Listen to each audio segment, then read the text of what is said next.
శుభకార్యాలకు పూజార్ల కోసం వెతుకుతున్నారా? ఇక నుండి అవసరం లేదు. పూజారీస్.com లో అతి తక్కువ ధరలకే పూజార్లను ముందే బుక్ చేసుకోండి. వెంటనే కాల్ చేయండి. భక్తిస్త్వయి స్థిరతరా భగవన్ యది స్యాత్ దైవేన నః ఫలిత దివ్య కిశోరవేషే ముక్తి స్వయం ముకులితాంజలి సేవతే స్మాన్ ధర్మార్థ కామగతయ సమయ ప్రతీక్షా. భగవంతుని యందు బుద్ధి నిలవటం ఎంత కష్టం అండి. ఏదైనా ఒక విషయం మీద బుద్ధి నిలవటమే బహు కష్టం. అయితే ఈ కృష్ణగాథలు వింటుంటే బుద్ధి నిలబడుతుందట. ఎట్లా నిలబడుతుందో చూద్దాం. అయితే ఈ కంసుడి దగ్గరికి వచ్చినటువంటి నారదుడు దేవలోకానికి వెళ్ళిపోయి ఇప్పుడు కృష్ణుడి దగ్గరికి బయలుదేరాడు. అక్రూరుడు కృష్ణుడి దగ్గరికి బయలుదేరాడు, రేపల్లెకి బయలుదేరాడు పిల్లల్ని వెంట పెట్టుకుని రావడం కోసం. అయితే నారదుడు కూడా వచ్చాడు. వచ్చి స్వామిని నారదుడు కృష్ణుడిని ప్రార్థిస్తూ చెప్పిన మాటల్ని పోతన గారు బహు చక్కగా చెప్పారండి. పద్యం చెప్పటం లేదు, అర్థమే చెప్తాను చూడండి. ప్రపంచమంతా ఉన్న శక్తివి తండ్రి, నువ్వు సర్వనియామకుడివి. అంటే నువ్వు ఎవడేం చెయ్యాలి అనేది నియమించేది సాక్షాత్ భగవంతుడే. మనం చేసేదంతా మన సొంతం కాదట. కట్టెలలో అగ్ని ఉన్నట్టుగానే ఒక కట్టె ఉంది, ఆ కట్టెలో నిప్పు ఉంది అని చెప్తారు. నిప్పు ఎట్లా ఉంటుందండి? పచ్చి కట్టెలో నిప్పు ఉందంటే ఉంది, కనపడదు మనకది. దానికి నిప్పు అంటించినప్పుడు అందులో ఉన్న అగ్ని బయటపడుతుంది. అదేవిధంగా సమస్త ప్రాణులలోనూ ప్రవేశించి ఎలాంటి వికారాలకు లోను కాకుండా ఏకరూపుడువై విలసిల్లుతున్నావు. ఆత్మజ్యోతి రూపంలో భగవంతుడు ప్రతి శరీరంలోనూ, ప్రతి మానవుడు, ప్రతి జీవి రూపంలోనూ ఉంటాడు. అతని ఏ వికారానికి లోను కాడు. ఆత్మసాక్షిగా ఉండి లోపల మన వెనక లోపల వెలుగుతూ ఉంటాడు, మనతో ఉంటాడు భగవంతుడు. మన ప్రతి వాళ్ళతోటి ఆ భగవంతుడు మన నుంచి వెళ్ళిపోయినప్పుడే మనం ఈ పాంచభౌతిక శరీరాన్ని విడిచిపెట్టేస్తాం. మనం అని మనం చెప్పుకుంటున్నది మనము కాదు, భగవంతుడే. అయితే హృదయ కుహరమందు గూఢంగా ఉన్నావు. జీవులొనొచ్చే క్రియాకలాపాలకి కేవలము సాక్షిభూతుడుగా ఉన్నావు. నీవు సర్వస్వతంత్రుడవు. నీకు అధీనమైన మాయాశక్తి చేత సత్వరజస్తమో గుణాలని కల్పిస్తున్నావు. భగవంతుడి యొక్క అధీనంలోనే ఉంటుంది మాయ. దాన్నే మనం విష్ణుమాయ అని చెప్పుకుంటాం. ఈ త్రిగుణాల చేత జగత్తును సృజిస్తున్నావు, పాలిస్తున్నావు, సంహరిస్తున్నావు. రాజుల ఆకారాలు ధరించి ఉన్న రాక్షసులను నిర్మూలించి ఈ భూమండలాన్ని కాపాడడం కోసం అవతరించావు స్వామి నువ్వు అని చెప్తూ ఏమంటున్నాడంటే, ఇంతకు ముందు నువ్వు ఎందరినో సంహరించావు. ఇక ముందు రేపు నాడు జరగబోయేది చెప్తున్నాడు. చాణూరుడు, ముష్టికుడు, గజుడు, కంసుడు, శంఖుడు, కాలయవనుడు, మురుడు, నరకుడు, పౌండ్రకుడు, శిశుపాలుడు, దంతభక్తుడు, సాలుడు మొదలైన వారు నీ చేతిలో మరణిస్తారు. దేవలోకం నుంచి పారిజాత వృక్షాన్ని పెళ్లగించి తెస్తావు. నీ వల్ల నృగునికి శాప విముక్తి కలుగుతుంది. శమంతకమణిని స్వీకరిస్తావు. మృతులైన బ్రాహ్మణ కుమారులను తిరిగి తెచ్చి ఇస్తావు. అర్జునుడికి సారథివై అక్షౌహిణుల సైన్యాన్ని సంహరిస్తావు తండ్రి. తర్వాత వర్ధనశీలుడైన పరమేష్టి కూడా, అంటే మనుషులని పుట్టించే పరమేష్టి కూడా నీవు చేసే పనులు లెక్కించలేకపోతాడు. నీ లీలలు అపారమైనవి, అనంతమైనవి. వాటిని లెక్క పెట్టలేము. మనం లెక్కబెట్టి కొన్ని చెప్పుకుంటాం. లెక్కలేనన్ని లీలలు చేస్తాడు లీలామానుష విగ్రహధారి అయిన కృష్ణుడు. నీ వల్లే సత్వరజస్తమో గుణాలు జనించి వృద్ధి పొంది అణగారిపోతాయి. నీ రూపానికి మేరలేదు. నువ్వు సర్వవ్యాపివి, జయశీలుడవు, సహనశీలివి, పరమేశ్వరుడవు, ప్రమాణరహితుడవు, ప్రపంచ నియామకుడు అయినటువంటి నీకు నమస్కరిస్తానంటూ నారదుడు వేనోళ్ల విష్ణుని, ఈ కృష్ణుడిని పొగిడి సెలవు పుచ్చుకున్నాడట. ఆ తర్వాత ఒక రోజట గోపబాలుడు కృష్ణుడితో కలిసి అడవికి వెళ్ళాట. చూడండి, ఇప్పుడు ఇవన్నీ మాట్లాడాడు బోళ్ళంత వివరంగా. ఈయన దేవదేవుడు అవతారం ఎత్తలేదు, ఇంకా బాలకుడి వేషంలోనే ఉన్నాడు. అంటే తన పాత్రకి న్యాయం చేకూరుస్తూనే ఉన్నాడు అనమాట. పోయి ఒక పర్వతం, ఒక చిన్న కొండ దగ్గర దాగుడు ముత్తలు ఆడుకుంటున్నారట. అందులో కొందరేమో గొర్రెలుగా, కొందరు కాపరులుగా, కొందరు గజ దొంగలుగా ఏర్పడి వాళ్ళల్లో వాళ్ళు కళ్ళు మూసుకుని కళ్ళగంతలాడే ఆట ఆడుకుంటున్నారు. అందులో మయుడనే ఒక రాక్షసుని యొక్క కుమారుడైనటువంటి వ్యోమకాసురుడు అనేవాడు ఒకడొచ్చాడు. మయుడనే రాక్షసుని యొక్క పెద్ద కొడుకు. ఈ వ్యోమకాసురుడు ఏం చేశాడట, ఒక గోపాలక రూపం ధరించి, ఈ అడ్డు లేదు, వాడి దొంగతనానికి అడ్డమేం లేదు, అందరూ గోపాలక రూపంలో ఉంటే వాడిని అనుమానిస్తారు.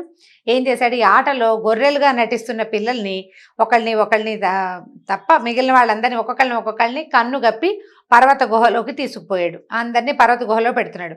క్రమంగా కుమారులు చిన్నపిల్లలందరినీ ఆ గుహలోకి తీసుకెళ్ళిపోయి పెద్ద బండతోటి వాకిలి మూసేసి మళ్ళీ వచ్చి ఆటలో చేరాడు. గొర్రెలుగా నటిస్తున్న వాళ్ళందరినీ ఎక్కడో దాచారనమాట. గోపాలకులు ఇప్పుడు గొర్రెల తాలూకు కాపర్లుగా ఉన్నవాళ్ళు వెతుక్కుంటూ ఉంటారు. ఇక దాచిన వాళ్ళు ఎవరు? గజ దొంగలుగా ఉన్నవాళ్ళు. ఈ కొత్తగా వచ్చిన రాక్షసుడు ఏం చేశాడు? ఆ గజ దొంగ వేషం వేసి పిల్లలందరినీ తీసుకెళ్లి దాచిపెట్టేశాడు కొండ గుహలో. సర్వజ్ఞుడు, గర్వాంధులైన ధనుజుల్ని దునుమాడేవాడైనటువంటి కృష్ణుడు నవ్వుతూ చెప్పాడు, ఓ రాక్షస, నీ గుట్టు బయలుపడింది. నువ్వు చాలా గజ దొంగవి, గొల్ల పిల్లలందరినీ కొండలో దాచిపెట్టావు, మిగిలిన వాళ్ళు కూడా పెడుదుగాని రా అని ఏం చేశాడట? సింహం తోడల్ని పట్టుకున్నట్టుగా ఇట్లా ఒడిసి పట్టుకున్నాడట, చంక కింద ఇరికించుకున్నాడనమాట. ఇరికించుకుని ఏం చేశాడు? ఇట్లా గట్టిగా ఎప్పుడైతే కృష్ణ స్పర్శ తగిలిందో వాడు చేతి కిందకు వచ్చేసరికల్లా, అంటే శరీరానికి దగ్గరగా వచ్చేసరికల్లా రాక్షసాకారంతో పెద్దగా అయిపోయాడు. స్పర్శ తగిలేసరికల్లా విడిపించుకునే శక్తి లేదు, భయం పడుతూనే గింజుకుంటున్నాడట. గింజుకుంటుంటే ఈ చేతి కింద పెట్టి గట్టిగా నొక్కేశాడట మెడని. అంత పెద్ద రాక్షసుడు ఈ 14-15 సంవత్సరాల బాలకుడి చంక సందులో ఇరుక్కుపోయి మెడ విరిగి మరణించాడు. దేవతలు ఓహో ఓహో అన్నారట. అక్కడి నుంచి ఏం చేశాడు కృష్ణుడు? ఈ దానవుణ్ణి చేతిలో ఇచ్చి విసిరేసి పర్వత గుహాద్వారం మూసి ఉంది కదా, ఒక కొండకి రాయి అడ్డం పెట్టాడు. ఆ రాయిని ముక్కలయ్యేలాగా తన్ని గుహలో తిరుగుతున్నారట పిల్లలంతా. ఏమిటో ఎక్కడికో వచ్చేసాం, ఎక్కడున్నామో తెలియటం లేదు. వాళ్ళందరినీ బయటికి తీసుకొచ్చాడు. ఆ రాత్రి అక్రూరుడు మధురా నగరంలో ఉండి మర్నాడి ప్రాతకాలం లేచి నిత్యానుష్ఠానాలు అవి తీర్చుకుని నందకులానికి బయలుదేరాడు. బయలుదేరుతూ ఇట్లా ఆలోచిస్తున్నట్టు ఏమనుకుంటున్నాడు? కిందటి జన్మలో నేను ఎలాంటి తపస్సు చేశానో, ఎలాంటి దానాలు చేశానో, ఆది పరమయోగులకి కూడా అందనేటువంటి బ్రహ్మస్వరూపుణ్ణి, తెలివి మాలిన వాడిని అయిన నేను, అంటే ఏ శక్తియుక్తులు లేనివాడిని, సాధారణమైన వ్యక్తిని, నాకేం తపస్సు లేదు, ఏం లేదు, కానీ నేను భగవంతుడిని దర్శించడానికి వెళ్ళబోతున్నాను అంటే కృష్ణుడు భగవంతుడని స్పష్టంగా ఎరుకగలిగిన వాడు అక్రూరుడు. మునుపు ప్రహ్లాదుడు, అంబరీషుడు వాళ్ళంతా ఏ భగవంతుడి పాదాలని ఆశ్రయించి జనన మరణ చక్రాన్ని నుంచి తప్పుకున్నారో అతని అవతారమే కదా ఈ కృష్ణుడు. ఇప్పుడు ఈయన్ని వైరబుద్ధితో చంపడానికి, నిష్కారణం అంటే నాకేం లేదు, నా మీద అతనికి ఏం ప్రేమ ఉంటుంది, వాళ్ళని పిలవడానికి నన్ను వ్యాజంగా పెట్టుకున్నాడు అంతే. అయినా కూడా నా మీద ప్రేమతో చేశాడు. అతను వీళ్ళని చంపడానికి పెట్టుకున్నా కూడా వాడు నా మీద ఎంత ప్రేమ అంటే, వాడికి ఆ కంసుడు, దుర్మార్గుడైన కంసుడికి కూడా ప్రేమ లేకపోతే ఇంత మంచి పనికి ఎవరైనా పెడతారా? వాడిలాంటి స్నేహితుడు మళ్ళీ దొరుకుతాడా నాకు? భగవంతుడిని చూసి రారా అని వాడికి పగే, కానీ ఇది నాకు వరం కదా అని భావిస్తున్నాడు అనమాట. అయితే ఇప్పుడు నన్ను చూసి కృష్ణుడు ఇది నేను దుర్మార్గుడిని అనుకుంటాడేమో, కంసుడు నన్ను చంపడానికి వీడిని పంపించాడు, వీడు దుర్మార్గుడేనని భావిస్తాడేమో, నన్ను తెలుసుకుంటాడో లేదో, నా మనస్తత్వాన్ని అర్థం చేసుకుంటాడో లేదో, నన్ను మన్నిస్తాడా, నాతో సరిగా మాట్లాడతాడా, నన్ను చూసి కోపం తెచ్చుకుంటాడా అని ఆలోచించి అతనికి ఏంటంటే అస్థి నాస్తి విచికిత్సా భావాలన్నమాట. భగవంతుడు ఎరుకగలిగిన భగవంతుడు నన్నెందుకు తెలుసుకోడు అని అనిపిస్తోంది ఒకసారి. కానీ నేను దుర్మార్గుడైన కంసుని యొక్క పనుపును వస్తున్నాను కాబట్టి తను ఆదరించడేమోనని భయం వేస్తుంది. మనకు కూడా అలాంటివే భావాలు కలుగుతూ ఉంటాయండి. పరిపరి విధాల పోతుంది మనసు ఒక పని చేసేటప్పుడు. సరిగా చేస్తున్నామో లేదో తెలీదు, అవతల వాళ్ళు ఎలా మన్ని తీసుకుంటారో అర్థం కాదు. ఈ భావాలతో సతమతం అవుతూ ఏం చేస్తున్నాడు, అలా వెళ్తూ ఉంటే ఈ వెళ్ళే దారిలో అడవి మృగాలు, అంటే అతనికి మంచి శకునాలు కనబడుతున్నాయన్నమాట. మంచి జంతువులు ఇతన్ని ప్రదక్షిణంగా అతన్ని దాటుకుని వెళ్తున్నాయట. ఇంకా ఆలోచిస్తుంటే ఊహిస్తున్నాడనమాట, చక్కటి ముంగురులు, సందమామ లాంటి ముఖం, కంజదళాయితాక్షుడైన భగవంతుడిని నేను చూడబోతున్నాను అని చెప్పి ఊహించుకుంటున్నాడు. ఆయన రూపం ఎట్లా ఉంటుంది, కృష్ణుడి రూపాన్ని, అతని నవ్వు ముఖాన్ని ఊహించుకుంటూ నాకు అన్ని శకునాలు మంచివి జరుగుతున్నాయి కాబట్టి బహుశా నన్ను మాధవుడు మన్నిస్తాడేమో అని అనుకుంటూ నేను రాత్రిపూటే వెళ్ళి ఆయన కాళ్ళ మీద పడిపోతాను. అంటే నేను ఎలా దండం పెడతాను, ఎలా హ్యాండిల్ చేస్తాను అన్నీ మనం ఊహిస్తాం. ఏదైనా ప్రోగ్రామ్ చేస్తే ఇలా నుంచోవాలి, ఇలా నడవాలి, ఇలా మాట్లాడాలని ఊహిస్తాం కదా. అట్లాగే అక్రూరుడు నానా రకాల ఊహలు చేస్తున్నాడు అనమాట. ఎన్ని ఊహలో పరిపరి విధాల ఆలోచిస్తూ ఈ రథాన్ని ఎక్కి వేగంగా పరిగెత్తాడు. వెళ్తూ ఉంటే ఎలా ఉందట అంటే గోకులం, ఇప్పటిదాకా మనం పెద్దగా గోకులం గురించి చెప్పుకోలేదండి. పోతన గారు బ్రహ్మాండంగా రాస్తారు. వెళ్ళి చందనము, మొల్ల, మల్లె, తాడి, మద్ది, గోరంట, మర్రి, మామిడి మొదలైన తరుగులతో నిండినది, వికసించిన ఎర్రతామరలు కలిగినది కనుకనే బాలరామకృష్ణుల్ని సంతసింపజేసేది అయిన బృందావనాన్ని తన ముందు తెలుసుకున్నాడు. అలా వెళ్తూ ఉంటే ఊరొచ్చి ప్రత్యక్షమైందట ఆయనకి. ఊళ్ళోకి వెళ్ళాడని చెప్పటం లేదు కవిగారు, ఆ ఊరు అతనికి కనపడింది. బృందావనంలోకి ప్రవేశించాడు. సాయంకాలం అయ్యేసరికల్లా దూడలు, కోడలు, గేదెలు గుంపులు గుంపులుగా వెళ్తూ మేతకెళ్ళి అక్కడక్కడ పచ్చిక మేస్తూ ఎప్పటికీ రాకపోతే వాటి కోసం వెతకడం కోసం వెళ్ళి కొన్ని రావు ఉండిపోతుంటాయి. ఉండిపోతే వాటిని పిలుస్తూ ఉంటారనమాట. అన్నీ వచ్చినాయి, ఇవి రాలేదని, దూడలు ఉండిపోయినాయని, ఓ గేదె ఉండిపోయిందని. వీళ్ళు ఏం చేస్తారు, సాయంకాలం అయ్యేసరికల్లా కేకలు పెట్టి ఒక వెతుకులాడుకుంటారు ముందు. తర్వాత ఒకళ్ళనొకళ్ళు కేస్తారు, హే అక్కడుందా అక్కడుందా, ఎర్రది నల్లది పచ్చది అని గుర్తులు చెప్పుకుంటూ కేకలు పెడుతున్నారు. ఆ కేకలు అరుపులు ఈ ఆవులని వాటిని పిలిచేందుకు ఒక ప్రత్యేకమైన సంకేత భాష ఉంటుంది. ఆ అరుపు తన యజమాని తాలూకు కంఠస్వరాన్ని ఆ పశువు గుర్తిస్తుందన్నమాట. అట్లాంటి కేకల్ని తర్వాత తమకు ఆమె పాలు కారుతూ పరిగెడుతున్న ఆవులు, దూడల కోసం పరిగెడుతున్న ఆవులని జాగరూకులుగా అటు ఇటుగా, అంటే ఈ ఆవుల మందకి అటు ఇటు ఏ జంతువులు రాకుండా కాపలా కాస్తున్నటువంటి గోపాలురిని చూసుకుంటూ ఎంత అందంగా ఉందో ఆ గోపల్లె.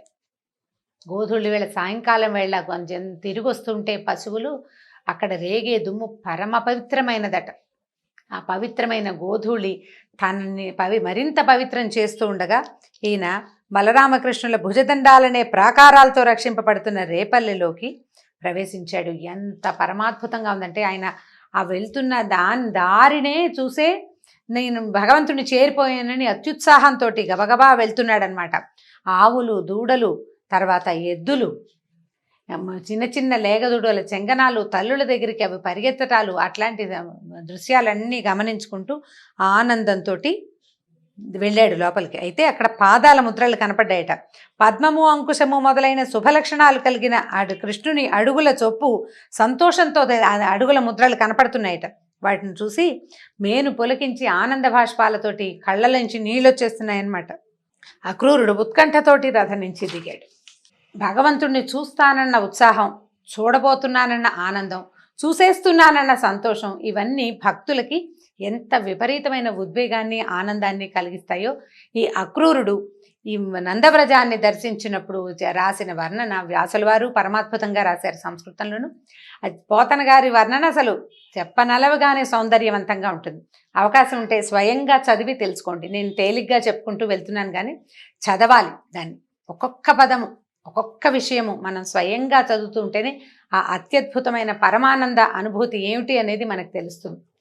అక్కడి నుంచి లోపలికి వెళ్ళారు. ఆ వెళ్తూ ఉంటే వారికి ఏం కనిపించారంటే తామర రేకుల వంటి కన్నులు గలవారు, రంగారు మేనులు, చక్కని వస్త్రాలు ధరించిన వాళ్ళు, వెల్లి విరిసే కాంతులు, పచ్చనైనా నల్లనైనా చక్కటి వస్త్రాలు ధరించారు. కృష్ణుడేమో పసుపచ్చటి బట్ట కట్టుకున్నాడట, పంచ కట్టుకున్నాడు. బలరాముడేమో నల్లటి వస్త్రాన్ని కట్టుకుని పూలదండలు వేసుకుని ఎట్లా ఉన్నారంటే మన్మథాకారులుగా ఉన్నటువంటి పాలు పితికే వాడల్లో ఉండి, అంటే ఈ గొల్లపల్లెలో అలా సంతోషంగా తిరుగుతున్నటువంటి బలరామకృష్ణులని స్వయంగా మాంసనేత్రంతో దర్శించాడు అక్రూరుడు. ఇది చూసేసరికి ఆనందం పట్టలేకపోయాడనమాట. అంత సౌందర్యాన్ని అంటే భక్తి వల్ల వచ్చిన భావన వేరు. సాధారణంగా అబ్బాయిలు బాగున్నారనిపిస్తుంది. ఈ కనపడుతున్న అందమైన అబ్బాయే భగవంతుడని, ఆ పక్కనున్న బంగారు రంగుతో వెలిగేవాడే ఆయన యొక్క పాన్ పని తెలుసుకున్న వాడి భావన వేరేగా ఉంటుంది కదా. సాధారణంగా అబ్బో బాగున్నారండి, ఓ పిల్లాడు పచ్చగా ఉన్నాడు, ఓ పిల్లవాడు నల్లగా ఉన్నాడు అంటే సాధారణ భావం. వీడే భగవంతుడు. తన ఎదురుగుండా ఉన్న ఈ 15-16 సంవత్సరాలు కూడా పూర్తిగా లేని పిల్లవాడు ఇతడు సాక్షాత్ హరి అని, పక్కనున్నవాడు సాక్షాత్ ఆదిశేషు అని అర్థమయ్యి తెలుసుకున్న వాడి భావన, వాళ్ళ ఆనందము అపరిమితమైనదన్నమాట. పరమానందంతో శ్రీకృష్ణ పాదాలకి బలరామకృష్ణుల పాదాలకి నమస్కారం చేశాడు. అక్కడి నుంచి ఈయన ఏం చేశాడు, ఈయన చేతులతోటి కృష్ణుడు కౌగిలించుకున్నాడట అక్రూరుని. అనంతం ఇద్దరు దండం పెట్టారు, ఇద్దరికి దండం పెట్టాడు, ఇద్దరు కౌగిలించుకున్నారు. తమ ఇంటికి తీసుకెళ్తే సరే అడిగారు, అడిగి కనుక్కున్నారు. గద్దె మీద కూర్చోబెట్టి కాళ్ళు కడిగారు, మధుపర్కం సమర్పించారు. తర్వాత చక్కగా భోజనం పెట్టారు, తాంబూలం అవి ఇచ్చారు. నందుడు కూడా వచ్చి ఆయన్ని చాలా ఆదరించి ఇలా అడిగాడు. ఏమన్నాడు, ఏమిటయ్యా అక్రూరా, చెల్లెలు వద్దు వద్దని ఏడుస్తుంటే నీచుడై మేనల్లుళ్ళని చంపిన మీ కంసుడు బతికుండగా, అంటే వాడుండగా దశార్హ వంశపు వాళ్ళైన మీకు భూమి మీద బతుకుందా? మీరు ఎట్లా ఉంటున్నారు అతని దగ్గర? చెల్లెలు ఏడుస్తుంటే ఆమె పిల్లల్ని చంపిన దుర్మార్గుడు రాజు, అతన్ని సేవించేవాళ్ళు మీరు. మీ వంశం వాళ్ళు బతికేందుకు అవకాశం ఉందా నాయన? మిమ్మల్ని మీరు బాగున్నారా అని ఎలా అడగాలి నేను? మీరున్నది ఎట్లాంటి వాడు, దుర్మార్గుడైన వాడి పాలనలో కదా అని అన్నాడు. అనేసరికల్లా అప్పుడు అందరు నిదానంగా ఒకళ్ళు ప్రశ్నించుకున్నారనమాట. మీరు వాళ్ళంతా బాగున్నారా? చుట్టాలు బాగున్నారా? ప్రజలు కులాసాగా ఉన్నారా? మా అని అడిగి కృష్ణుడు అడుగుతున్నాడు, మా మామ కంసుడు నిర్భయంగా ఉన్నాడా? అయితే నన్ను కన్నక పాపానికి పాపం దేవకి వసుదేవులు ఇద్దరు కారాగారంలో క్షేమంగా బతికే ఉన్నారా అని కృష్ణుడు అడిగాడట. నువ్వు ఇక్కడికి వస్తుంటే నువ్వు వస్తున్నావనే సంగతి ఊరంతా తెలుసు. మా అమ్మ నాన్న అంటే దేవకి వసుదేవులు ఏమైనా చెప్పమన్నారా? నా సంగతి తెలియలేదని వాళ్ళు బాధపడుతున్నారు, దుఃఖం పడుతున్నారా? కంసుడి వల్ల వాళ్ళు ఎలాంటి బాధలు పడుతున్నారో నాకు అర్థమయ్యేలాగా చెప్పు. అక్కడ ఏం జరుగుతోంది? తర్వాత నువ్వెందుకు వచ్చావు ఇక్కడికి అని అడిగాడు. అడిగితే అప్పుడు అక్రూరుడు ఏం చెప్పాడంటే, నారదుడు వచ్చి చెప్పిన సంగతులు. నారదుడు వచ్చి ఏం చెప్పాడు? చాలా తేలిగ్గా 4 వాక్యాల్లో నువ్వు చంపబోయిన పిల్ల యశోద కూతురు, దేవకికి పుట్టిన పిల్లవాడు నందవ్రజంలో ఉన్నాడు, వసుదేవుని భార్య అయిన రోహిణి గర్భంలో ఇంకో పిల్లాడు పుట్టాడు, వాళ్ళిద్దరూ అక్కడే ఉన్నారు, నీ మరణం తథ్యమని చెప్పెళ్ళాడు. అది చెప్పాడు. తర్వాత కంసుడికి ఈ యాదవులందరి మీద ఎంత కోపం వచ్చింది, వీళ్ళ వల్లే ఇలా పిల్లలు తప్పించుకున్నారని కోపం, దేవకి వసుదేవుల్ని చంపుదామనుకున్నాడు. తర్వాత వాళ్ళిద్దరిని ఏమో కారాగారంలో పెట్టించాడు, చెరసాలలో ధనుర్యాగం పేరుతోటి తనని పంపించాడు అని ఈ విషయం అంతా చెప్పాడు. ఇట్లా ఆలోచిస్తున్నాడు, ఈ రకంగా మీకు మృత్యువుని అరేంజ్ చేసి పెట్టాడు అని చెప్పేసరికల్లా రామకృష్ణులు నవ్వారు. ఇద్దరు చుట్టూతా చేరిన నందడికి గొల్ల పెద్దలకి ఇట్లా చెప్పారట. ఏమంటున్నారు? రాజైన కంసుడు ధనుర్యాగం దర్శించడానికి పంపాడు, కబురు పంపించాడు మనకి. ఆ ప్రభువుని చూడ్డానికి వెళ్ళాలి. రాజుగారు కబురు చేస్తే మా ఇంట్లో పెళ్ళి రండి అంటే వెళ్ళొద్దు, మరి మన ఆఫీసర్ పిలిస్తే వెళ్ళవలసిందే, రాజు చెప్తే తప్పకుండా వెళ్ళాలి. కాబట్టి మీ ఇళ్లలో ఉన్నటువంటి పాలు, పెరుగు, నెయ్యి, కట్నాలు, కానుకలు అన్నీ మీ శక్తి అనుసారం అమర్చండి. మొదట బళ్ళని సమాయత్తం చేసుకుందాము, మనమంతా మధురా నగరానికి వెళ్దామన్నాడు. అక్కడి నుంచి అక్రూరుడు ఈ రామకృష్ణులు ఇద్దరిని మధురకి తీసుకెళ్తాడు అని తెలిసేసరికల్లా గోపవనితలంతా కంగారు పడిపోయి భయపడిపోయారు. ఇక చాలా బమ్మో ఇంకేముంది, కుమారులిద్దరినీ తను రథంలో తీసుకెళ్తానని వెనకాల వీళ్ళందరినీ రమ్మని అక్రూరుడు చెప్పాడు. ఎప్పుడైతే అక్రూరుడు వీళ్ళని తీసుకెళ్తాడని అర్థమైందో అక్కడి నుంచి గోపకాంతలంతా కంగారు పడిపోయారమ్మో ఇంకేముంది, అక్కడికి వెళ్తే ఇంకా చాలా ప్రమాదం అని, ఈ పిల్లాన్ని రోజు చూడలేకపోతాం, కృష్ణుణ్ణి, హృదయేశ్వరుడైన శ్రీకృష్ణుణ్ణి నిత్యము దర్శించలేకపోతామని కళవళ పడిపోయినటువంటి గోపవనితలు అందరూ ఫీల్ అయిపోయారు. పైగా ఏమనుకుంటున్నారంటే, ఈయనున్నాడు కదా బ్రహ్మదేవుడికి పని పాట లేదు, ఆయన ఏదో ఒక నలుగురు మనుషులను తయారు చేసి ఊరుకోకుండా ఈ మన కృష్ణుడిని ఇక్కడ ఉండనీయకుండా పిల్లల్ని తిప్పినట్టుగా ఇక్కడి నుంచి అక్కడెక్కడికో తిప్పడానికి ప్రయత్నం చేస్తున్నాడు. ఎవరైనా సరే చెప్పి ఈ పద్ధతులు మాన్పిస్తే బాగుంటుంది, ఇదేమిటి ఇట్లా మళ్ళీ తీసుకెళ్ళిపోతున్నారని వాళ్ళు ఒకే రకంగా దిగులు పడుతున్నారనమాట. ఒకళ్ళు ఏడ్చేస్తున్నారు వెళ్ళొద్దు అని, వెళ్ళకూడదని. కొంతమంది యశోద దగ్గరికి వెళ్ళి చెప్తున్నారు, పిల్లవాడిని పంపించొద్దు, కృష్ణుడిని పంపొద్దని. నేను పిల్లవాడని చెప్తున్నాను కానీ వాళ్ళు అట్లా చెప్పట్లేదు, మా హృదయేశ్వరుని పంపించొద్దనే చెప్తున్నారు.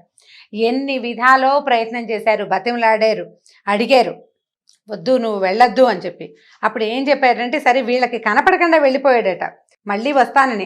కొంతమంది అంటే రాత్రిపూట సాయంకాలం అయ్యేసరికల్లా ఆ దూతికలకి వీళ్ళు అందరు పిలుస్తున్నారనమాట, వాళ్ళని రమ్మంటారు వీళ్ళని రమ్మంటారని కృష్ణుడి దగ్గరకు వచ్చి చెప్పే వాళ్ళకి మళ్ళీ వస్తామని చెప్పించాడు, మళ్ళీ కలుద్దామని చెప్పించాడు. ఈ తర్వాత గోపి మళ్ళీ వస్తానని చెప్పి పెరుగు బళ్ళ నిండా కానుకలు, పాలు, పెరుగు, వెన్న, నెయ్యి ఎత్తించుకుని నందుడు మొదలుగా కలిగిన గోపకులు వెంటరాగా అక్రూరుడితోలే రథాన్ని ఎక్కి కృష్ణుడు బలరామ సమేతంగా బయలుదేరాడు.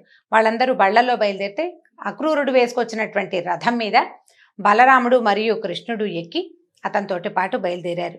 ఇంకేముంది, గుర్రం బండి వెళ్ళిపోతోందని ఘోష యువతలంతా ఏడుస్తూ నుంచున్నారట.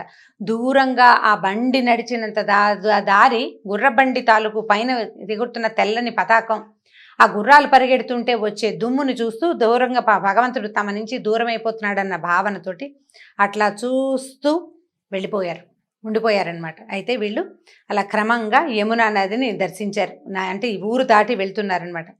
కాళిందిని చూసి నదీ జలాన్ని కూడా తాగి తర్వాత అక్కడ మేము ఇక్కడ మళ్ళీ ఎప్పటికీ ఈ నీరు తాగుతాము అన్న భావనతోటి రథం దిగి మంచినీళ్లు తాగి, సరే వేద మంత్రాలు జపిస్తూ ఈయనేమో జపం చేసుకుంటున్నాడు కాళిందిలో, వీళ్ళిద్దరూ మంచినీళ్ళు తాగి రథం ఎక్కి కూర్చున్నారనమాట. తర్వాత ఏం జరిగిందో వచ్చే సంచికలో తెలుసుకుందాం. నమస్కారం.